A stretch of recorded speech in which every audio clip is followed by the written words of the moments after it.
Look at Bobby's face. I think it's frozen. No.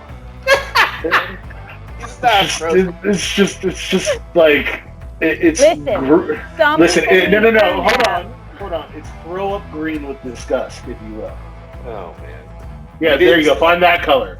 You Okay. didn't say color me, so I'm not doing it. Color me. Throw up green. Man, There's your chartreuse. you honestly.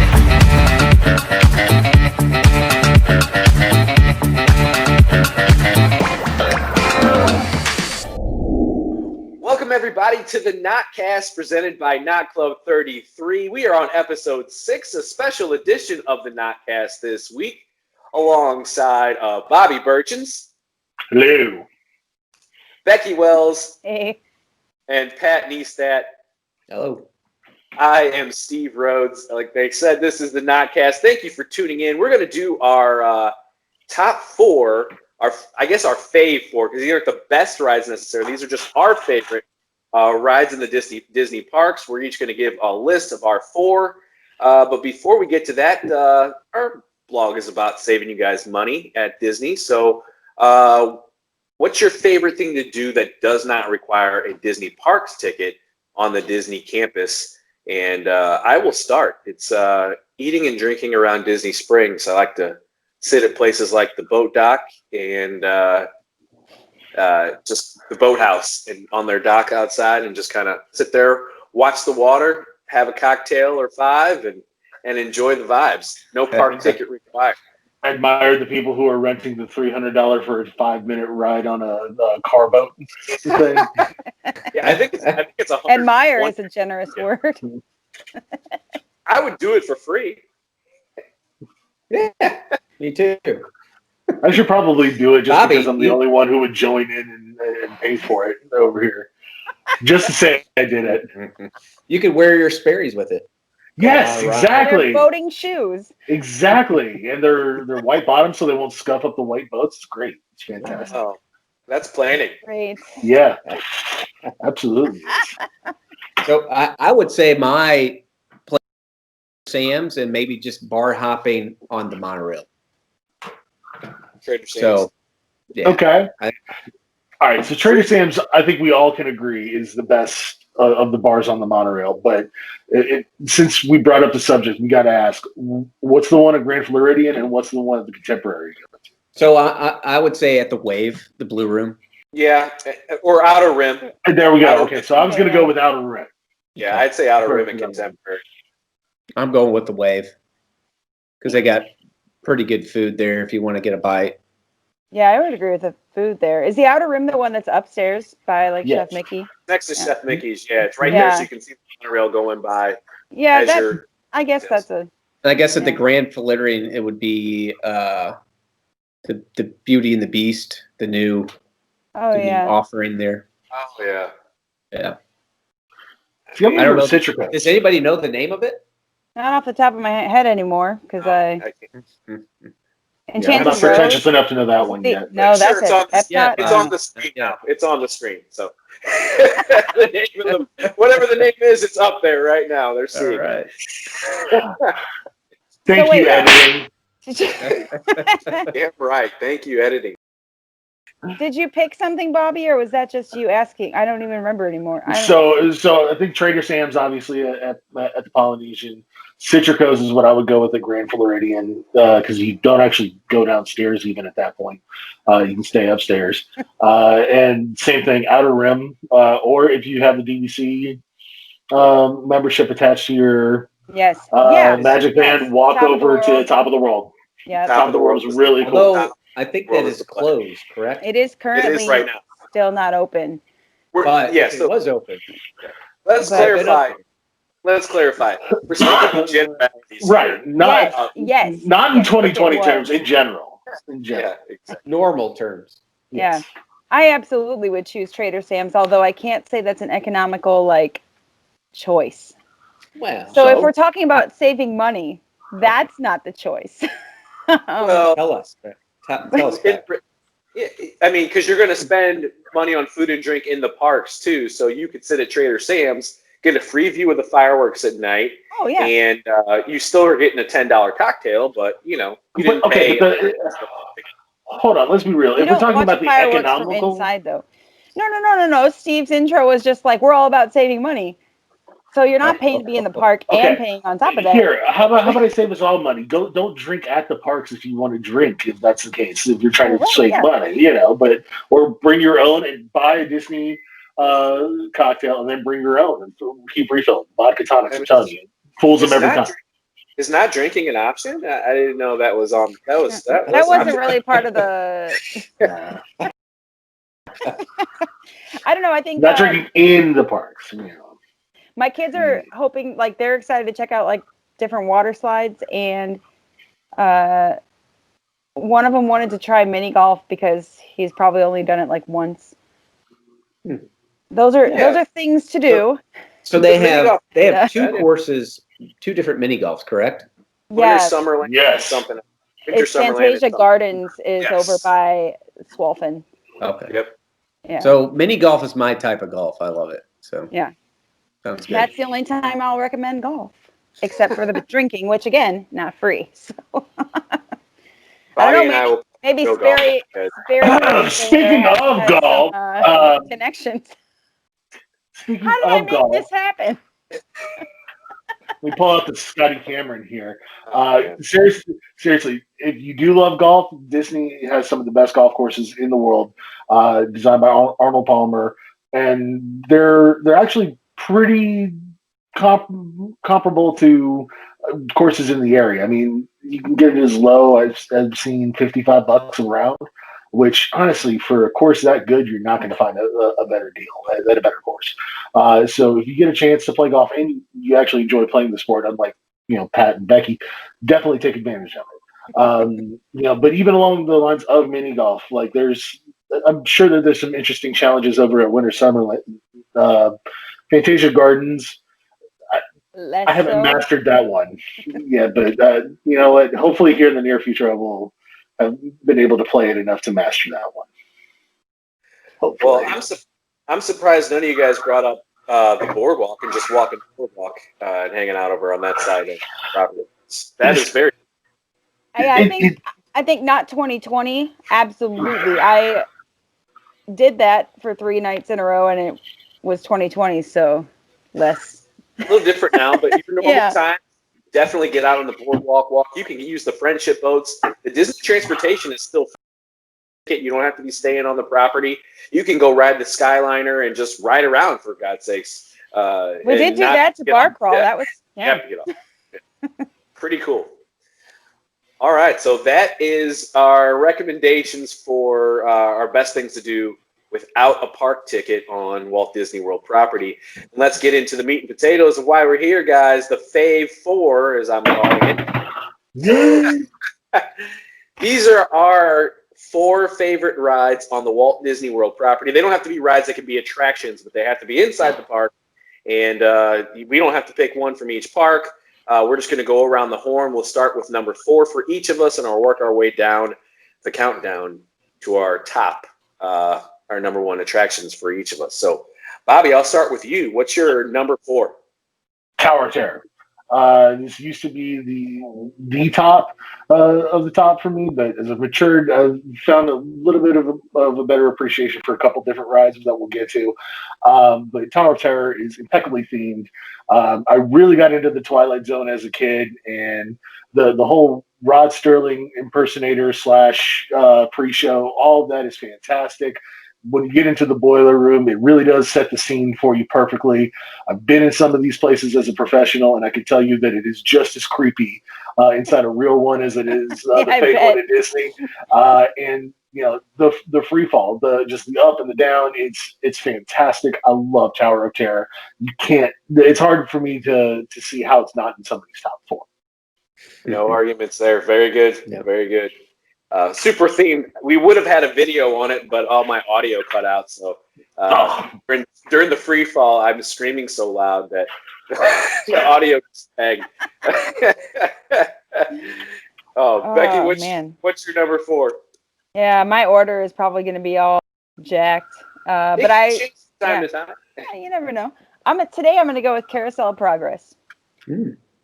I love it. It's so ridiculous, and there's almost always something broken. So there's that. Look at Bobby's face. I think it's frozen. No. He's not frozen. It's just like it's. Listen, some Listen. people need No. burnout. Hold on. It's throw up green with disgust, if you will. Oh man. Yeah, there you go. Find that color. Okay. You didn't say color me, so I'm not doing it. Color me throw up green. Maybe. There's your chartreuse. You honestly, Bobby, you honestly dislike Carousel of Progress? Yes. Yeah, and there's a couple reasons why. Why'd you? Well, first of all, it's not a pushback against Disney nostalgia or anything like that. It's just that it's never working properly. It doesn't get the maintenance treatment that it deserves. If you're going to do something like Carousel of Progress, do it right. And then at the end scene, I mean, half of the technology that was supposed to be wowed and everything like that, it's the shit that anybody can afford that has $12 in their bank account. Well, so let's not pretend like, yeah, exactly. But let's not pretend like this is so wow off into the future setting, which is what that last scene is supposed to be. So, update that shit. Figure out a way to come up with some more ridiculous stuff. You think the concept of it is good? I think it's fine, but it's also something that I got dragged to as a kid, as opposed to wanting to go see. So man, yeah, if I had something, shocker. No, if you had it's not a must do for me. It's not on Stacy's list as far as I'm concerned. Well, I mean, you're talking about keeping a ride updated. I mean, in working order. I mean, your favorite. Yes. We already know what it's going to be. I'm not going to spoil it for everybody, but let's go there. I'll say I had Carousel of Progress as like an honorable mention. I enjoy it. I like the concept of it. Yes, it needs to be updated. Yes, there could be a lot of stuff done to it to make it better, but the concept of it is great. So what is your number 4 then? So my number 4 is Toy Story Mania. Ooh, yeah. So I enjoy it. I enjoy it going on with my family. It's a competition. Mm-hmm. It's well themed. So I like the arcade aspect of it, video game aspect of it. It's just a fun attraction. Yes. Has anybody ever noticed how men always do way better than women on that ride? Awesome. You're starting strong. There's a very specific reason. You think that was designed purposely? I think You're so. Not I think I've been training for that shit since I was 11 years old, and that's why. My goodness. With that, moving on to my pick for number 4. Oh my goodness! Sorry, that's one of my favorite jokes ever. This is a tough one for me because I got so many things that I could have included on this list. I just wanted to say the World Showcase in general, but I'll narrow it down just for the sake of the pod the Notcast. I'm going to go with the Mexico Pavilion. It's just well done. The inside of it is just gangbusters, baller looking. You've got the Cava Tequila in there. Shout out to Cava Tequila. They are followers of us on Twitter. They follow us on Twitter, so shout out to them. And me too. That beautiful restaurant scene that they have going there, overlooking the water. Now, the restaurant, let's not speak to that. But, but the view is great. And then, across the way on the other side of the pavilion, across the street, you do have some good food. And then the views of Future World across the water there. It's awesome. So that's the avocado margarita inside is awesome. Killer. If you get a chance to try that, go for it. Are any of you guys South Park fans? Used to be. I mean, yeah, like a long time ago, but yeah. Okay, so back in the day, this is one of those episodes, the Casa Bonita episode. Don't recall it? Okay, I don't know they called it the Disneyland of Mexican restaurants, and for a reason. It's because the restaurant came out before, I believe, the Mexico Pavilion did, and Disney actually went to this restaurant to like steal ideas on how to like do an indoor pavilion like that. So like they're kind of thematically linked, if you will, and that always brings me joy that there's some connection between South Park and the Disney universe. Well, I mean, the inside is themed incredibly. All they would have to do is make good food, which Disney can do. Or So, but I don't think Disney. That's not a Disney-run restaurant, correct? I don't know. No. I think that one. I think the one that outside was. is not Disney run. I want to thought say the one in there inside was. is. all three of them are run by one company. Oh. Yeah, you might be right, Pat. I think the quick service might be a Disney thing, and I think the rest of them might be. Leave it in the comments below. You guys let us know. Because I know we have the allergy menus for the two sit downs, and I'm pretty sure that they're not Disney run. Because all they have is like dairy and gluten for the allergy. I feel like a lot of people have been like. It seems like a lot more people have gotten happier about eating there, and I don't know why. I haven't eaten there. What's that? They could have stepped their game up because Yeah, I mean, we're stubborn and we don't go back to places we don't like. So you know, yeah. That's true. Same And here. ambiance wise, it's pretty awesome. It's like a little bit of a Blue Bayou situation with Disneyland, and so that's like the draw that I see people going for. But then I hear they like the food, and I get confused. You know what? Next time I'm in the parks, I will eat there. Just I'll take one for the team. Hey, why not? Hey, Why not? it's always good to try things again. And I'll dive on the Amphicar. You dive on that one. All right. Yeah, that's all right, Becky. All right. Bobby, speaking of diving, you're diving into number 3 in your list. Number 3, got to go with Space Mountain. Classic attraction. I wanted to pick our roller coaster. Yep. I wanted to pick our roller coaster to be on the ride. And you would think that like I would pick something in that was a little bit faster, or in the case of Rock and Roller Coaster, it's admittedly a better coaster with twists and turns and everything like that, but nothing scares the bejesus out of me more than the just dim enough lights that make me think that my 6'4" ass is going to hit my head on the rafters. So it doesn't matter how old I am, I will always be terrified of that ride. Love Space Mountain.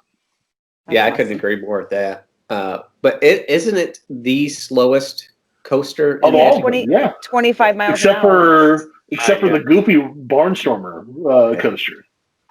I think even the what's the shitty one, Primeval Whirl? Even that one goes faster. I don't even think, is that even operational? No, not in 2020, but refurbishments. Indefinitely closed, I think is like what they said. My 7-year-old got really upset because last time we went, he was like 4. But he's super tall and he was like that much too short. So they gave him a card of like come back and fast pass basically for next time. And so when he found out we're going on this trip, he asked about it. I'm like, and he was so crushed. I'm like, dude, you're not missing out, and you can go on any other ride. I do think kids find that ride enjoyable though. Yeah. My daughter likes it. Any ride. Yeah. So I even miss like some of the old stuff with Space Mountain too. Like they used to have like AC Slater and like some woman that was in an Adam Sandler movie do like some CNN type thing as a part of a pre-show. Like, if you go look this up on YouTube. This is old school 1990s Disney nostalgia for me. I mean, it's fantastic. I miss all that kind of stuff. I miss the chocolate chip cookie going across the sky as if it was an asteroid. There's some of the stuff since the most recent update that I wish they didn't do away with, but it's just a great indoor mind bleep, if you will, of a roller coaster. That's right. I can bleep myself. Becky. Well, I did Space Mountain when it was blacked out, and I was gonna say, yeah. That was fun. Hyperspace Mountain was fun too, but I got issues with that though too. Becky, punch it, and it's like super slow climb. Still not there. Oh man, number 3. Yeah. Yeah. I don't know, man. How did you know number 4? Because I like it, but not enough to be number 1. I'll go with Pirates. How about that? How about Pirates? It's that's just fun. It's that's just fun. My family really likes like pirate stuff, like dressing up like that, and like pirate night on this was really fun. And get really into it. I actually got one cast member to like yar at me when I was there last time, and I literally couldn't believe it. It's like no one ever talks like a pirate back. This is great. Also, for those of you who aren't aware, Becky's Facebook is translated into pirate, so she does love pirate. Talk like a pirate day is, I think, September 12th. Chime in and say my number 3 was also Pirates of the Caribbean. So, well, we're gonna go 3 for 3 because that is also my number 3 ride, Pirates of the Caribbean. And what I love is as soon as you cross the threshold, the smell of that ride and the nostalgia of it from me being a kid. I don't care if they change the redhead scene. I still love that ride. It's awesome. I'm on a boat. Don't you ever forget. Hey, Steve, did you notice? Did you notice that there's like other smells pumped in though on there? Like all of a sudden, it was like more smell. Not Bobby, stop. No, there's like a citrusy floral thing happening, and then like a Rome burning smell that was way more pronounced than I've ever noticed it before. And I was like, why am I smelling these things on this ride?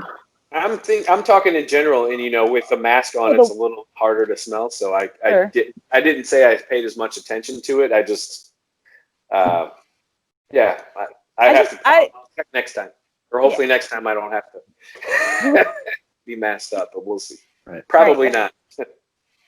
Who knows? All right, we're back to you, Bobby. We're whittling this thing down. Number 2.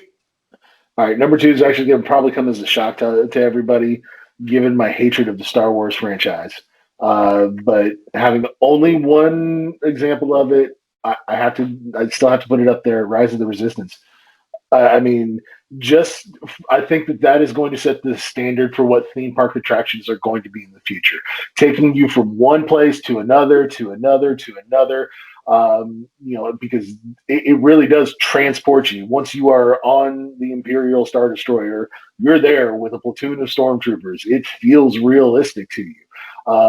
I have to admit, it's a well-done attraction. It's over the top crazy how well done it is. And it's going to be difficult for any attraction moving forward to kind of live up to that or exceed it. But that's the standard moving forward for all new attractions, as far as I'm concerned. So I got to put Rise of the Resistance up there. Yeah, I can't speak to it, but hopefully in a week I'll be able to speak to it. Yeah. God willing, we'll both figure this out next week on Friday. If this was a best article, we were just listicle type of thing. We're just going off of ticking the check boxes. I don't think anybody can argue that's probably the best ride probably in the world at this point, attraction. It's absolutely bonkers crazy. But this is our favorite, so we can put it wherever the hell we please. And that's Bobby's number 2. Becky. It's a shit. All right. For so you. I'm a little bit torn on a couple of attractions, but I'm gonna go with Smuggler's Run just because kind of the same reasons that Bobby, like it's so well done. The entire queue, every bit leading up to it, the little like throwback to the cantina scene right before you go, like every bit of getting to it is amazing. It is a little different right now. I didn't even process that I'd be on it completely alone when I was on my solo trip, like because it's for 6 people. That made it a little weird, but it was cool. But just I am excited to go on again. And between Disneyland and Disney World, I didn't see much of a difference aside from being alone. But it was just, baller. Well, it'll be different every time you ride it. So yeah. But I was lucky to get to pilot it before with a full crew, and I've also done the Gunner, and equally challenging. And then Solo, so they kind of had the counter pilot automated and the Gunners, everything else was automated but mine. So I was definitely in control of essentially all the things. But it was so just up and down, basically. No, I think I was left and right, which was weird. You'd think it would have been the down up reversal. Anyway, I think that one has nudged out Toy Story Mania for me, which is hard to say. It's probably because Toy Story Mania after a night at Trader Sam's is a bad choice. 3D goggles and twists and turns? No, thank you. Like, it's not that, it's like the super fast spin. Yeah. That was one of my more poor choices. Yeah, that's a no from me. Pat, what's your number 2? Expedition Everest. Awesome. I think this attraction is, in my opinion, by far the best roller coaster on property. It just thematically, through the queue, through the ride, it's an exhilarating ride. You just can't help to scream, whatever you do, smile once you get off it. It's just fantastic. Yes. I tend to rub my neck when I get off it because they always do that short stop right before they get to the actual. Yeah, exactly. And there's video evidence of it on our Facebook page. Yeah, so when I live streamed it. So Steve, God, my neck. Steve, you're Bella. Yeah. Just rode it for the first time, correct? We just have a Yes, video up online. Yep. Everybody go check that out. That's awesome. how you feel when you get off that ride. Right there. That's a perfect example. It's an awesome ride. And she came around and she loved it. So, yeah, good ride. My number 3, this whole list is just, excuse me, my number 2. I'm already on number 2. That's right. Okay, so this whole list is just difficult to whittle down for all of us. And I'm going to go with Soarin' here. Now, if you end up in the A section or the C section, not so much, because then you're going to not get the view. But if you can get in row B, and preferably number 1, just wait. I put a tip out on social media a couple weeks ago. B1, wait. Say, hey, look, I want to sit in B1. And if you do that, the experience is vastly different from everybody else in the theater. Once you lift up, you're in it. You are flying. The Eiffel Tower is much less curvy. It's not curvy. It's just you're straight on, and you're in this experience. And you guys can check out the video. It's up there. I have a video of it up on YouTube. So guys at home, if you want to check it out, but that's from B1, nearly center of B1. Of what it's supposed to feel like to be in Soarin', and that doesn't even touch the smells that they pump in when you're going through the different scenes in Africa and Asia and then across the islands and all that stuff. It's just amazing. And then the magistry of the music that they pump in at the right time, and then it hits the notes and I love that ride. It's the OG of those type of rides. Yeah. Question for you though: do you prefer the Soarin' Around the World or Soarin' over California better? I like Around the World. Okay. The new one. Yeah. I'm guessing you disagree. I do. I like California. I like seeing all the different landscapes of America, but that's because I'm jingoistic in that way. Go ahead and look that word up if you don't know what that means. Yeah, it's a real word. It's a real word. Somebody with link in the description below. Link in the description. I feel like we're not that. All right.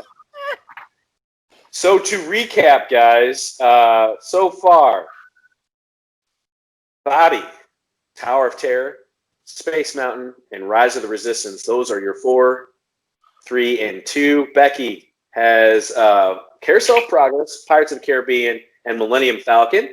And Pat is at Toy Story Mania, Pirates of the Caribbean, and Expedition Everest. And my 3 so far have been the Mexico Pavilion itself, Pirates of the Caribbean, and Soarin'.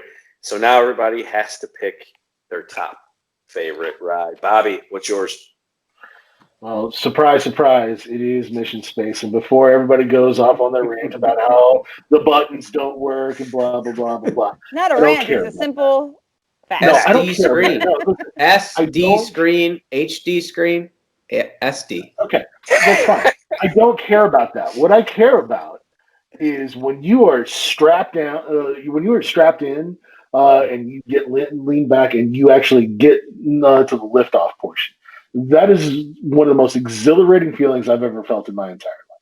I have always wanted to be an astronaut. I will never get that opportunity to ride in a rocket unless it becomes a little bit cheaper than the couple You're million close. that Elon's asking. What about But- Virgin Galactic? You could That's suborbital. That doesn't count. But in all honesty, like I will never feel that exhilaration, like a real astronaut would. So this is the closest that I'm going to get to it. I've loved NASA all my life. I don't care that the 4 buttons that are supposed to work don't work. All the other switches and everything like that, I love flicking all of that stuff before the ride gets sealed up and everything like that.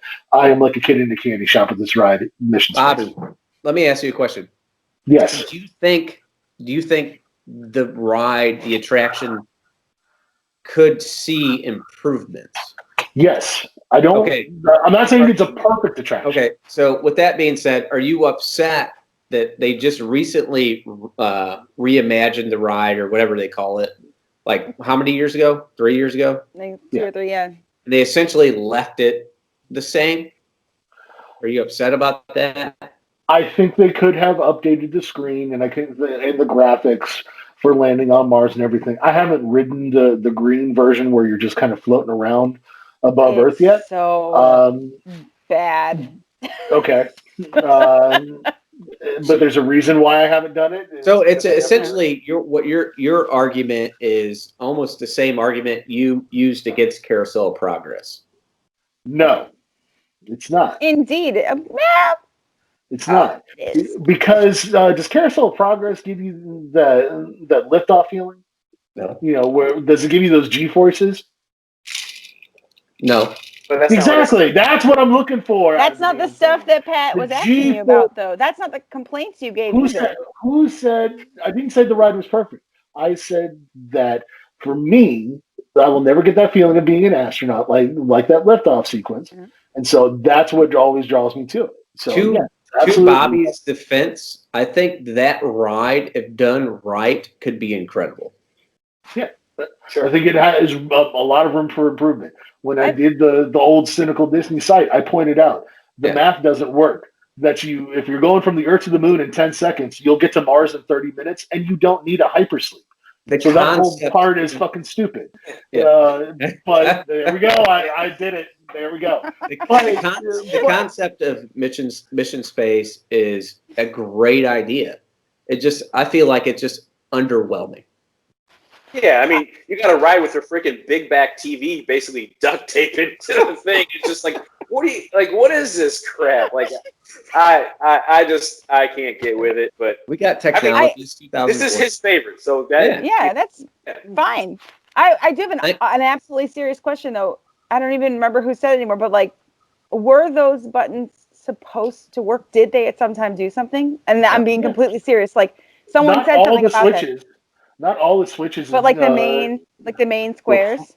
Yes, they still do. A lot of them still work. Well, they light up. They go down. Yeah, they light up, and then you're supposed to press them when they go down. But it doesn't change the outcome of what you're doing. Okay. No, it's not. I was honestly asking that. It's not a Goosebumps choose your own adventure thing. It does it automatically if you don't push the button. They go down. The whole time you're at it, you got to be like making up your own dialogue and press it. You have to, otherwise, why are you on that ride? But watch Apollo 13. I got that shit. To Bobby's defense again, I think the concept of mission space could definitely put it into somebody's number one category. So, all right, moving on. Okay. That kind of clears it up for a lot of our viewers and our listeners who are always wondering why we're making fun of Bobby and mission space. Well, there you go. Yeah, Becky, awesome. Number one for you. I almost don't even want to say this answer. But I do want to take the opportunity to explain why this is my answer. Yeah. The Jungle Let me know what your Cruise. answer is. Yeah. I know, but I Yeah. honestly almost bumped it off for something else, and not even my number 2. Wait a minute. Hold on. So you almost bumped off your number 1 for something else? Yeah, I did. Okay. But here's why. So I love the Jungle Cruise because corny jokes are fantastic, but it completely encompasses like the Walt vision of the past. I've just nerded out on too many documentaries. Like, Walt wanted to have real live animals along this route, and that was psychotic. The safari finally got to like that point a little bit, but now they backed off and had a less exciting spiel, so it's not as. But it's I do miss the it's an M16 at the end. Yeah. The It's a Safari. pistol. The hippo shot first. The pistol. Is that what you're going for? Oh, on the safari? Yeah, I don't know. Oh, yeah. At the I end don't of the know. ride, they used to have like a guy like holding up the poacher, saying, I got him! You can go now." It was Yeah, you can't talk about very guns strange. anymore, so. No, yeah. My first time to Disney anything was 2004, so maybe that's why. But yeah, adult. My honeymoon, yeah. But no, so We're Disney nerds, guys. That's what we do. Yeah. Jungle Cruise, like that is an attraction where the cast member is telling the story and they are giving you everything. They are the one making it for you. And that is, to me, the embodiment of what these attractions should and some used to be. And so that is why I like it more than like the crappy, hilarious jokes and whatever. Because if you get a half-assed skipper, then it's less funny. But if you get the right skipper, it's amazing. So And I laughed tears. But I just think of the concept of it. And like I said, I've read too many things on this topic to not pick it. But I will say that I hate when there's bandwagoners. It doesn't matter if it's in sports or Disney. As soon as that movie comes out, it's going to piss me off. It already started with all the merch. And I start to like back away from it slowly. So The Rock, raw. I like The Rock. I don't mind him. That's not the point. Funny. I feel like, Okay, that's my- 15, 20 years ago that ride, the skippers had a little bit more leeway in what they could say. That's There's an amazing book. I will get you the link to it, and you can get on Amazon. That is all just skipper stories. well. Robin Williams got his start Hilarious. as a Jungle Cruise skipper. Is that true? What's that? Who? Yeah, Robin Williams. Yes. There was another guy. That was- Did y'all ever see the show Psych? Yes. The creator of that show got his start as a Jungle Cruise skipper as well. So like, there's been a bunch of like Hollywood people that back in the day when you could actually like come up with your own jokes and be your own skipper, like that's how they got their start and how they got noticed. Yeah. So if Disney would let the skipper kind of do the freewheeling thing more often, I think it would be a better attraction because when you get on it now, it's almost like it's too scripted for the jokes to land as well as they do. Like if you don't ride it every time that you go, if you ride it once every 5 years or something, you'll be fine. But like if you ride it every time, I can't ride it every time because the jokes just and that's where it's like the skipper, like if because they have like a very minimal range that they can like add or subtract now, and it didn't used to be that way. But I'm telling you, some of the stories in this book will make me laugh till I cry just imagining seeing that shit happen. Just stuff that they've witnessed or whatever, just jokes they played on each other and whatnot. But like I said, total nerd out on that, or whether it's a Walt Disney history book or History of Disneyland or this Skipper Stories book collected from the skippers at Disneyland, and it's phenomenal. So anyway, that is why I like the ride. We'll link to the book below so you can get it as a Christmas present for a loved one, for you viewers out there. So it is in the description below. Patrick, number 1. Let's go, Pat. Seven Dwarfs Mine Train. Oh, wow. Joking. I was like, I didn't know you'd go I was there. like, so I was waiting for that reaction, Becky. It was a setup. So I do enjoy Seven Dwarfs Mine Train. Just so you guys know, it is in my top 4. But I like the concept of it, the dark ride. and the roller coaster. But my number one is Flight of Passage. I think Flight of Passage is an upgraded version of Soarin'. It makes you feel like you're flying, and I think that's just incredible. So I think it's just from when you walk into Pandora. Like I haven't caveat here. I haven't been into Galaxy's Edge. I haven't ridden any of the rides there. But when you walk into Pandora, it's just like you're transported to a different place. I think it's just incredible. The detail around it is incredible. Once you go into the ride, the queue is incredible. The ride itself is incredible, and same as Soarin', you got to be in the center, right? So, but the smells, the sound, not as bad. It's not as bad, but if you're not in the middle and you look side to side, it'll mess you up. Don't just only look where look at your advice. My advice to everybody who gets on the attraction: just watch the ride. You don't need to look around. Just watch it, and I mean you're in it. So awesome. So, yeah, I have no qualms with that. I mean, it's a better ride than Soarin' is. It just Soarin's my right. It's the OG. It's on my list. Yeah, I prefer it. But yeah, Flight of Passage is a badass ride. All right, guys, I'm gonna give my number one, and probably no surprise to our readers or anybody that knows me. And people think I'm joking when I say my number one attraction at Walt Disney World is the People Mover, aka the Wedway People Mover. Always will be. Unfortunately, right now, not in operation. But the views from that thing over Tomorrowland and looking at the hub and the castle, and just taking a little break and just kind of sitting on an attraction for 10 to 15 minutes and taking it all in, and inside of Space Mountain, and just all of that and how it is put together.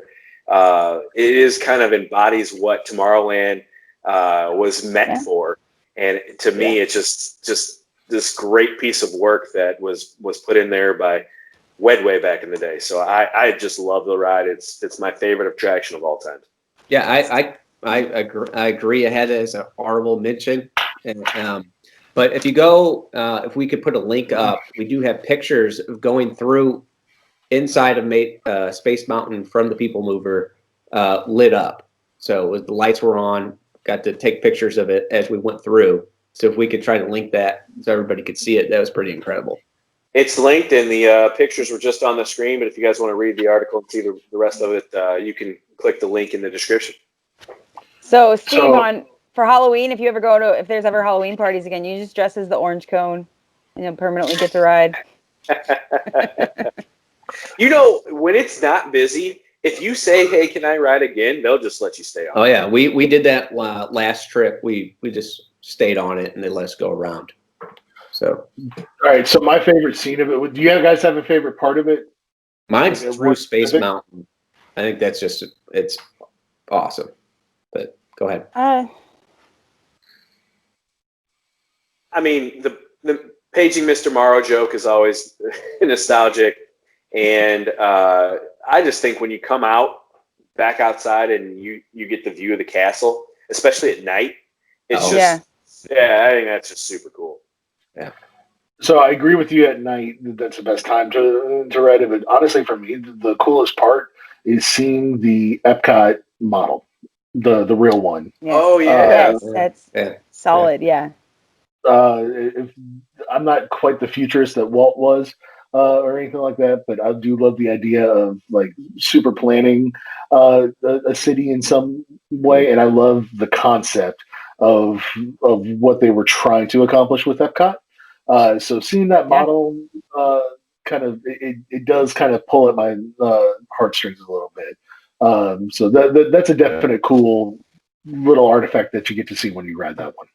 Super awesome. Yeah, I didn't even think about that, but yeah, the actual experimental prototype city of tomorrow, the design and the layout, that model is dope. Yeah.